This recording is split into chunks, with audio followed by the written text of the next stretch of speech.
This confirms what we all thought, as one of the final sets of roster moves for the Boston Bruins have come to fruition, and multiple major names which had a great chance to make this roster have been cut. We're going to be breaking it down, going over who this is, as well as some quotes from Marco Sturm, talking about what he thinks of this current team, and a few players that have been surprising him along the way. We also have a very interesting look from last night's game with one player in specific that may set in a completely different direction for the Boston Bruins. We have a lot to break down here in today's video, ladies and gentlemen. So if you haven't already, be sure to hit the sub button. Join us here on the channel. We're having daily videos coming out every single day, of course, with a lot of news coming as the regular season is only a few days away, and there are still room for a few more moves before the regular season. Like I said, I'm going to have it here every day for you guys, so be sure to hit that sub button if you haven't already. But we need to jump straight into this, because obviously going into today and over the last few days of the preseason, there was a lot of question marks surrounding where the final moves would be made on this Boston Bruins team, and now heading into it, we know what those moves were. And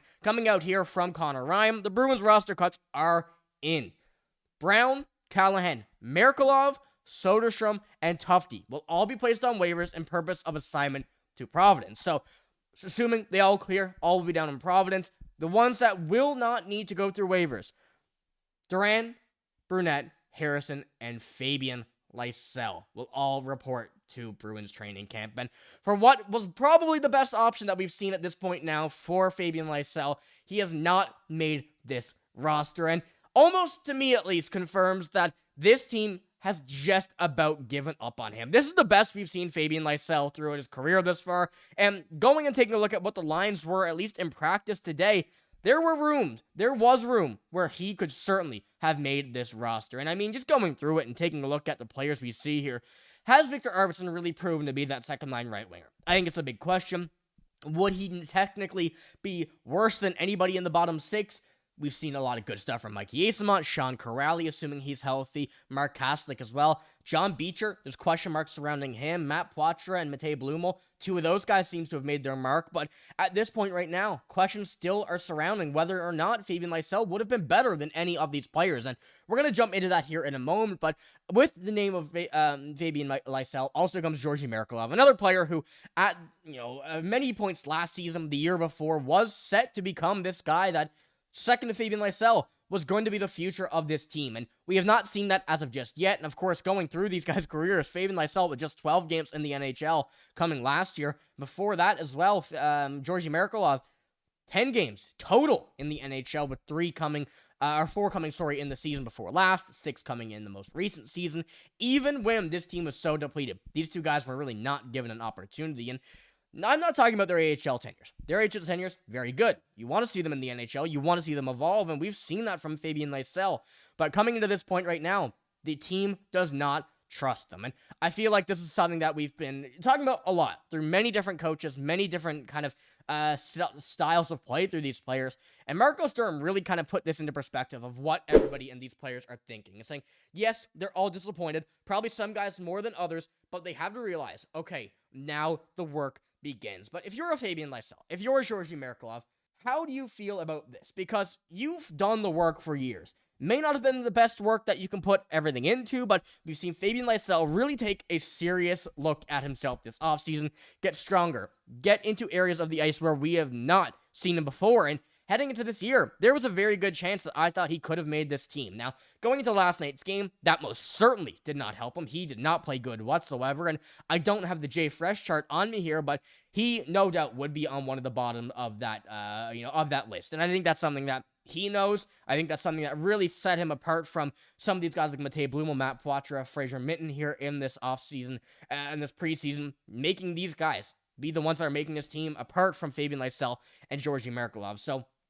whether the team has given up on them or not, it certainly seems that way, but with the way that Marco Sturm worded that most recent quote that he had, he still has that belief in them that if they can get locked in, if they can continue how good they've been in the AHL this year, this will be something that they need to get into here in this upcoming season. The opportunity is not over. And that's something I've spoken about this offseason as well, the moves that this Bruins team has made to get some of the guys that we've spoken about here, just like Mikey Eyssimont, Sean Corrali, Mark Kastlik. Mark Kastlik was here before. But some of these older guys that, we're like, why would we sign them?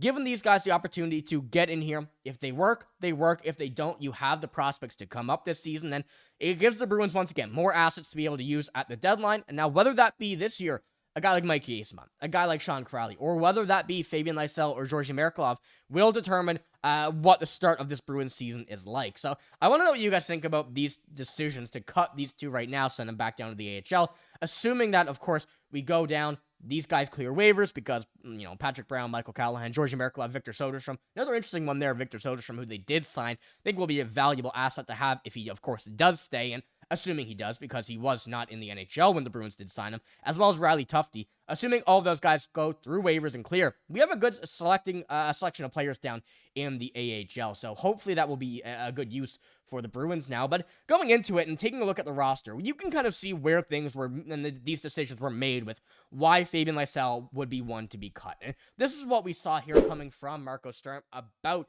Fraser Minten. He said, he surprised me. I would say in a positive way. I know he's ready. He's very reliable for you. How he is off the ice, he's actually more like a man than a little kid, or should I say teenager, or whatever, but I'm really impressed. So this is the kind of reaction that I think we needed to see from him about Fabian Lysell for him to make this lineup. We see that the strength is there, everything is kind of getting there, but he simply is just not completely there yet, which I think is that one remaining factor for Fabian Lysell here in this kind of career path that he's taken to get to the NHL level. And whether or not that be in, this season, whether or not he will be traded this season, I think is still yet to be determined. I don't think we can actually say yes or no confidently whatsoever right now, but things seem to be trending in that direction that the organization, losing all hope in these guys, will put them in a very interesting position come, November, December, when we really start to see the plan the Bruins are going with here in this season. But going on with that as well, going on the power play, you're seeing how much they're trusting in these younger players here, especially with Matej Blumel being on the power play too. He was another option the Bruins brought over from Dallas, from their AHL team, the Texas Stars, who was putting up incredible numbers. Having him on the power play, right here, power play 2. Having Fraser Minten being on that third-line center, being a guy that Marco Sturm comes out and say this is what we are lacking in Fabian Lysell, Georgii Merkulov, with really any coach we've seen from the Bruins thus far, especially a coach like Marco Sturm now, who is such a good coach at developing these younger players. That's what these guys need to do, and seeing what Marco Sturm sees in these guys, we're going to get more information on them over the next day or so, and I'm going to have that here on the channel when Marco Sturm actually speaks and is getting asked questions about these two here in specific and what the plan is going forward for them, because this is one big thing that we still have to wait for and really see how it goes. But I wanted to once again pull up this question here before we do move on to what we have in a very interesting look ahead of the last night's game. But Ty Anderson responded to the question of why Jeffrey Veal and Alex Steeves are being kept on the roster at this point over guys like Merkulov, Duran, and Lysell. And Ty Anderson put this into a very interesting and a very good perspective for us and say, just my take, but it all comes down to the problem of having 1 foot in, 1 foot out. I agree the Bruins should be trying to extract every ounce of talent off of the younger guys to even pump and dump, but without tangible results in the preseason, teams have a clear pathway to a safer floor. So, if you're not confident in the guys and you really want to see them if they can get that trade, of course, you're going to have to show that Fabian Lysell is a valuable asset in the NHL.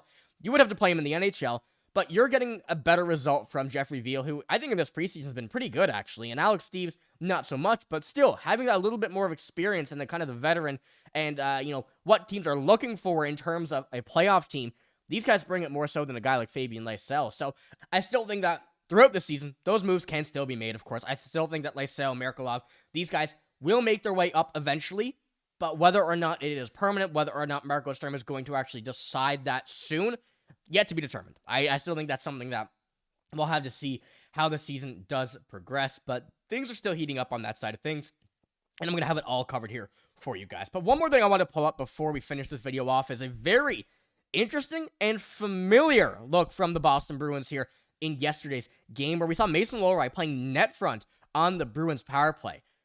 That is interesting, because we've seen that with Chara before in the playoffs, and of course, a bit of a height difference there. But I'll be curious to see if the Bruins and Marco Sturm are trying something different here in this year. Whether or not Mason Lohrei in front of the net would be an interesting decision. Of course, he's very good kind of with the puck around his feet and everything, and, dirty areas. I like Mason Lohrei in those situations, so I'm curious to see if they're going to kind of run this long-term or not. I still think this is something that, of course, preseason, you try it much better in the regular season, but if we see this work, and if they try this in practice more and more and more, and they get positive results, I'd be curious to see if this does translate into the NHL regular season, and if they actually do put this into game action in the regular season. But that's something you're going to have to stick around the channel to find out, because, of course, we can't see the stuff if it's not coming from, these guys. I'll put it out here to you guys, so be sure to hit the sub button if you want all your news like that, all the news about this roster, the team heading into the regular season. We have a lot coming, and a lot more over the next coming days before the regular season does start, so you won't want to miss that. We're going to have it all right here, but it's all I got in this one. If you did enjoy, give it a like, hit the sub button as well. I'm signing up, though. Thank you for watching. Hope you have a great day. See you later.